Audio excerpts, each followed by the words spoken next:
Hello students, today we are going to discuss about the sentences having two objects. मैंने यहाँ पर दो sentence लिखे हैं. इन दोनों सेंटेंसेस के अंदर दो ऑब्जेक्ट हैं. तो मैंने जब आपको वर्ब्स के बारे में बताया था, ट्रांजिटिव वर्ब्स के बारे में बताया था, तो उस समय भी ये बताया था कि किसी सेंटेंस के अंदर दो ऑब्जेक्ट हो सकते हैं. तो यदि आप वर्ब्स के बारे में और अधिक जानना चाहें तो हमारा वो वीडियो देख सकते हैं. तो हम देखते हैं कि दो ऑब्जेक्ट कैसे हैं, कौन कौन से हैं. इसमें देखो भाई, ही गेव वर्ब क्या है, gave.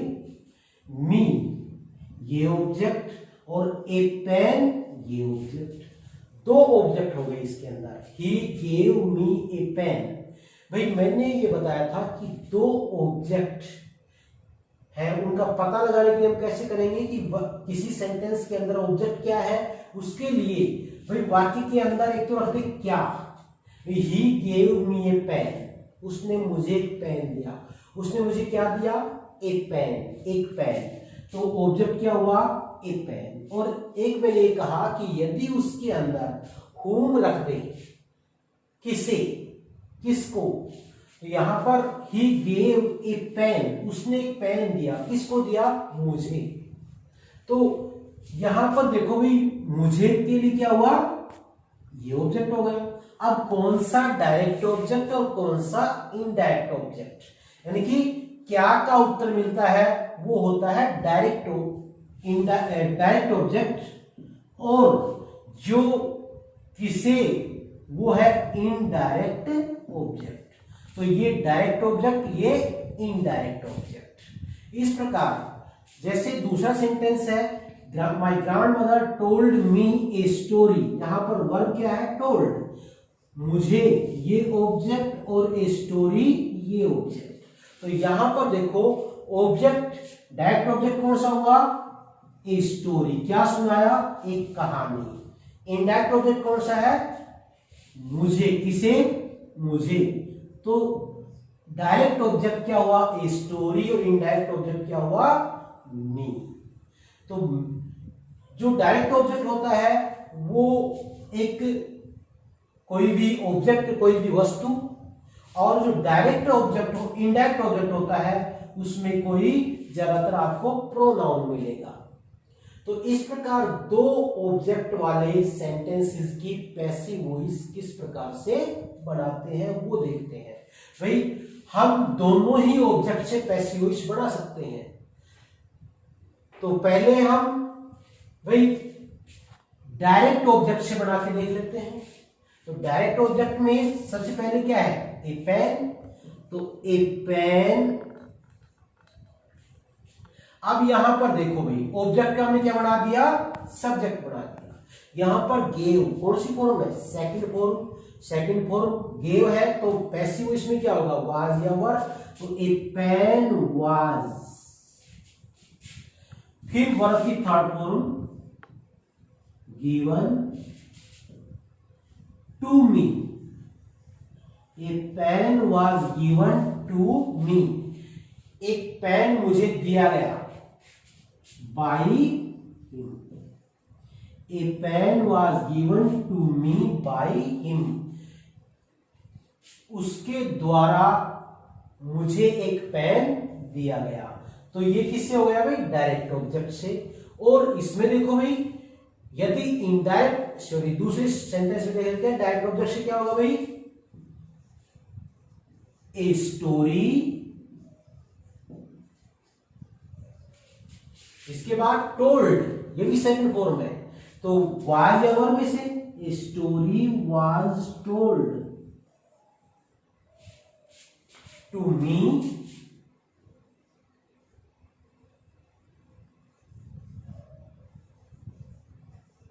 A story was told to me by my grandmother.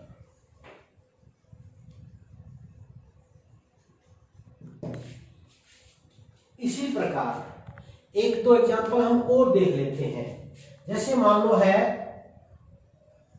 who teaches you English? Who teaches you English? तुम्हें अंग्रेजी कौन पढ़ाता है? या who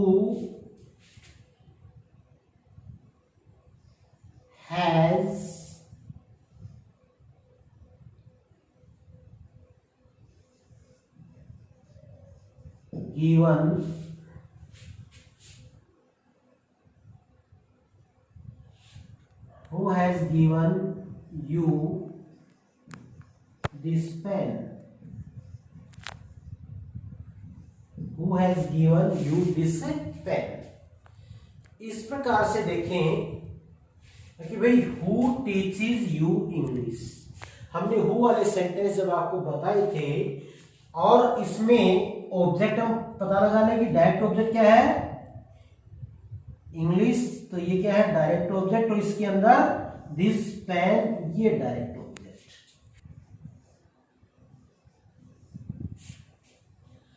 देखो who teaches you English, इसमें डायरेक्ट ऑब्जेक्ट क्या है भाई, इंग्लिश, और इनडायरेक्ट ऑब्जेक्ट क्या है, यू। इसमें भी इनडायरेक्ट ऑब्जेक्ट क्या है, यू। अब डायरेक्ट ऑब्जेक्ट से ही करना है, लेकिन हु का क्या हुआ, bye whom।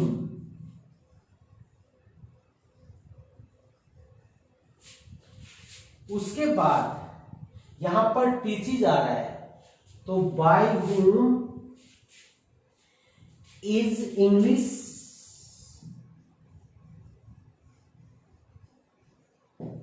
by whom is English taught to you?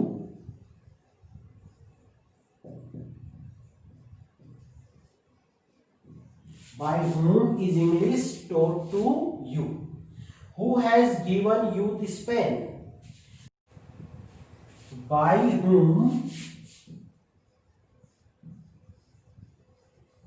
has this pen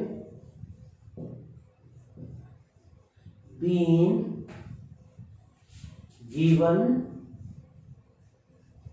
to you? अब देखो भाई, हमने ये सारे सेंटेंसेस किससे किए हैं, डायरेक्ट ऑब्जेक्ट से किए हैं।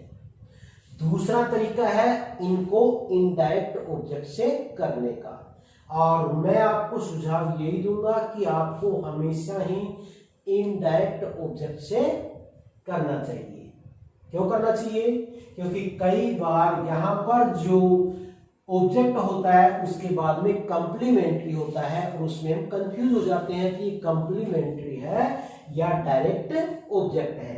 इसलिए हमें किससे करना चाहिए, इनडायरेक्ट ऑब्जेक्ट से को प्रेफरेंस देनी चाहिए। जैसे यहां पर इनडायरेक्ट ऑब्जेक्ट से करेंगे तो कैसे करेंगे, इसमें इनडायरेक्ट ऑब्जेक्ट क्या है भाई, मी, और मी जब सब्जेक्टिव केस में आएगा तो क्या हो जाएगा, आई। यहां पर गेव सेकंड फॉर्म है, तो was, I was given a pen, I was given a pen. देखो इसमें हमने जो प्रोनाउन था उससे पहले टू लगाया, लेकिन इसमें यहां पर सीधा I was given a pen, कुछ नहीं लगाया, by him, I was given a pen by him. तो हमने क्या किया, इनडायरेक्ट ऑब्जेक्ट जो ऑब्जेक्टिव केस कर्म कारक के रूप में था प्रोनाउन, उसको कर्ता कारक के रूप में लेके आए, और फिर हमने उसकी हेल्पिंग का प्रयोग किया, फिर वर्ब की थर्ड फॉर्म, फिर इसमें जो डायरेक्ट ऑब्जेक्ट था उसको वैसे की वैसे रख दिया, और फिर बाय प्लस ऑब्जेक्ट, यानी जो सब्जेक्ट का ऑब्जेक्ट बनाया, ही का क्या हो गया, हिम। अब इसमें देखो भाई,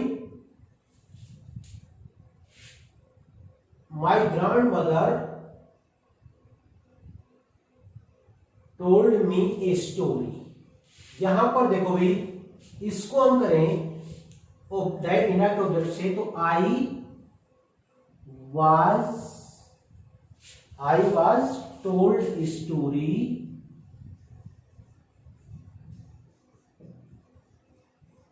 bye my grand mother.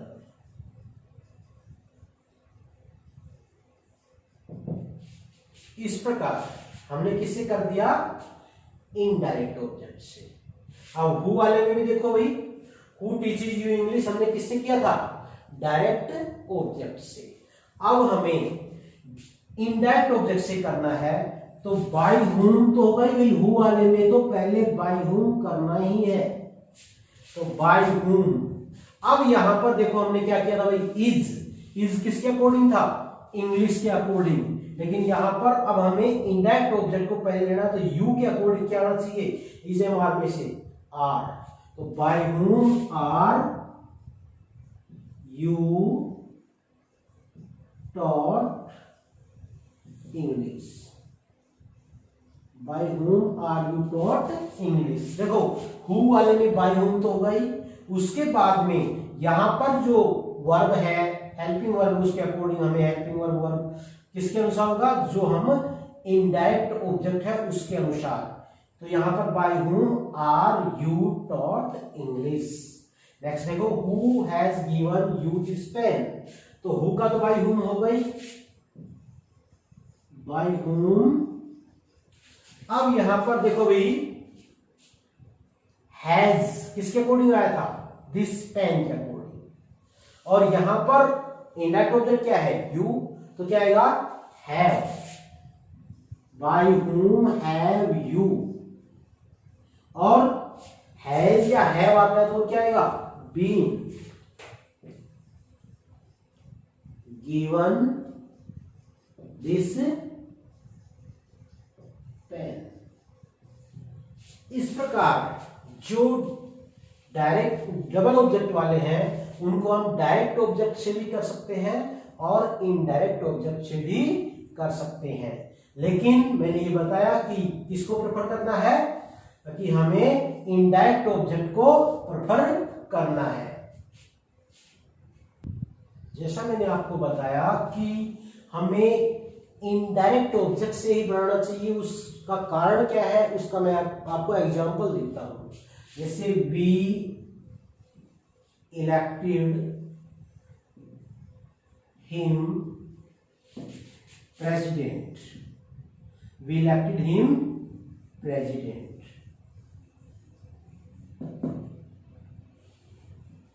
We elected him president.